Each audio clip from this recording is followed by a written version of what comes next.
கர்த்தருக்கு ஸ்தோத்திரம். இந்த நாளுக்கான தேவ வார்த்தை பிலிப்பியர் புஸ்தகம் 3ஆம் அதிகாரம் 14வது வசனம். கிறிஸ்து இயேசுக்குள் தேவன் அழைத்த பரம அழைப்பின் பந்தய பொருளுக்காக இலக்கை நோக்கி தொடர்கிறேன். இந்த நாளின் தேவ வார்த்தையின்படி ஆண்டவராகிய இயேசு உங்களை ஆசீர்வதிப்பார், உங்களை வழி நடத்துவார்.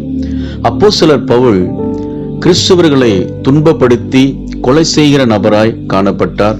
ஆண்டவர் அவருக்கு தரிசனம் கொடுத்த பொழுது அவர் ஆண்டவராகிய இயேசு கிறிஸ்துவின் அப்போஸ்தலனாக மாறினார்.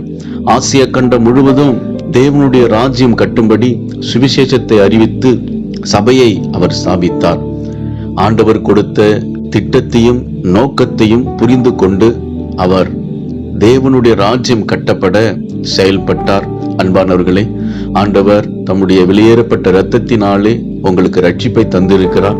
ரட்சிப்பின் நோக்கத்தையும் தேவன் அழைத்த அழைப்பையும் புரிந்து கொண்டு தேவ ராஜ்யம் கட்டப்பட செயல்படுங்கள். ஆண்டவர் உங்களை ஆசீர்வதிப்பார், உங்களை உயர்த்துவார். விசுவாசியுங்கள், மகிழ்ந்து களி கூறுங்கள். இயேசு உங்களை ஆசீர்வதிக்கிறார். ஆமேன்.